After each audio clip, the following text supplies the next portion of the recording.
Good afternoon. So this is part one of the soul loss, soul retrieval, the two episodes that I'm going to be doing. So this is going into a little more depth into this concept of soul loss and soul retrieval, and a bit more information in regards to what we go through, what we talk about on our, what we talked about on the weekend that we just held. And I thought I would just pass along some of the concepts. You can decide if you're interested or not, and maybe down the road, if we hold another weekend, you might want to learn more. So starting with soul loss. So soul loss is, let's start at the beginning. So we're born. Our soul arrives, and our soul arrives fully equipped to undertake its path on the human journey, the destiny it has.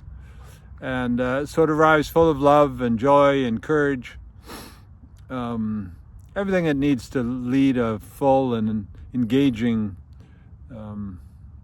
life inside this shape of us.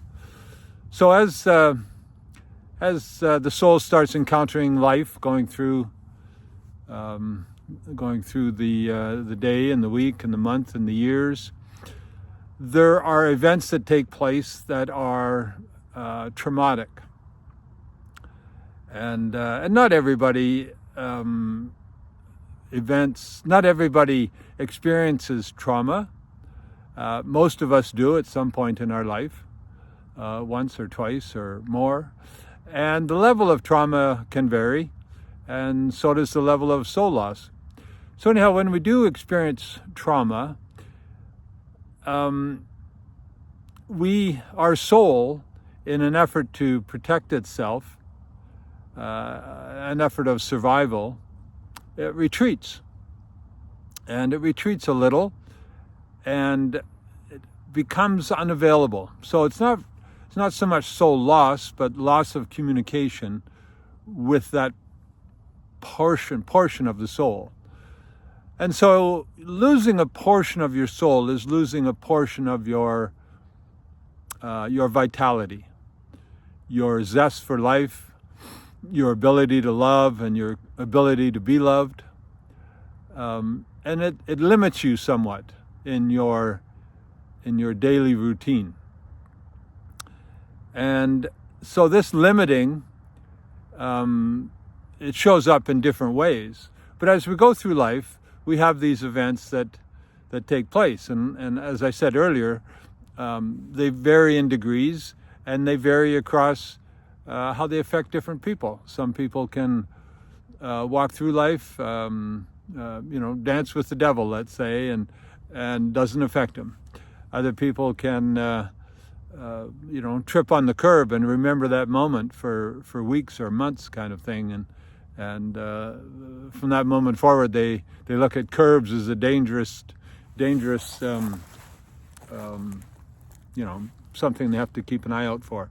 So we're all different, and we all have varying levels of soul loss, I believe. So at some point, soul loss starts showing itself in your how you carry yourself through the world. It can limit you in how you interact.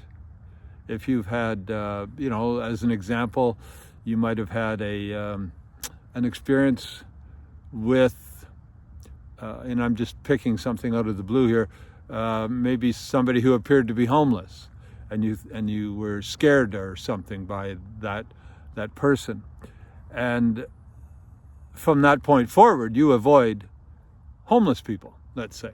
I'm just using this as an example.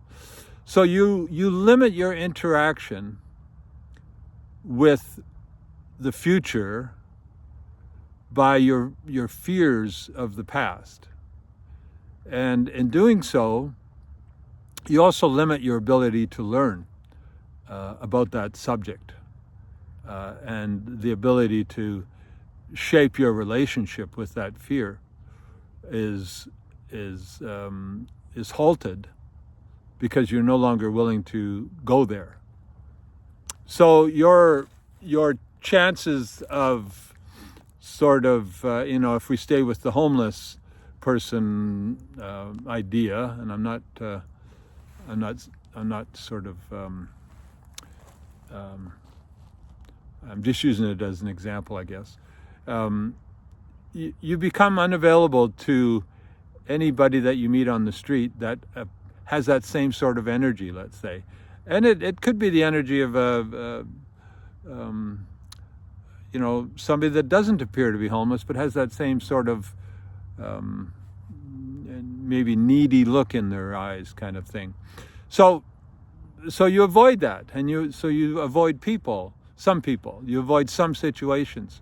And as these traumatic events pile up, you can start avoiding a lot of life. If you have an embarrassing moment on the dance floor, and all your teenage friends are looking at you or laughing, let's say, and you suffer trauma, you retreat, and you no longer want to dance anymore, because you've suffered that sort of that persecution on the dance floor. So you avoid it, and you just say to yourself, well, I'm just not going to dance. I'm going to avoid that for the rest of my life. So you limit yourself. You never learn how to dance, and you miss the joy of dancing. You miss the joy of interaction. So that's what soul loss can do, and it shows itself in many ways: depression, addictions, dependent behaviors, dependent relationships. Withdrawal from society, unable to have a stable relationship. So it can rear itself in many ways, and all of them are somewhat detrimental to your ability to enjoy life to the fullest. And we all want to enjoy life to the fullest. I think that's one of the things we're put here for. And so soul loss is it limits you, and the chances of regaining that part of your soul are absolutely possible, and changing your relationship with that event is entirely possible. You can't change the event, you can't make the event disappear, but you can change your relationship with the event. And that's what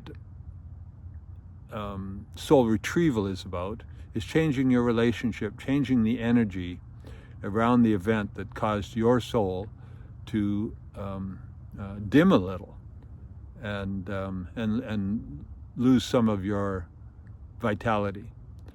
So that's what soul loss is, and it goes by many names. It often occurs in childhood. Sometimes because after childhood we've learned maybe what situations that we want to avoid and not encounter again, and so it's something that I think we all have to some effect, to some level, and it's also something that is totally what would be a good word? Fixable? Maybe that's not the best word, but something that can be taken care of, and rejuvenating the soul is something that we can do, and it's something that the shamans of the Andes in Peru have worked with over the millennium, and they've understood it. They've understood the impacts of it, and they've developed ceremonies to help us return to our whole souls. So that's what I'll be talking about in the next episode. Okay, thank you for listening, and have a great day.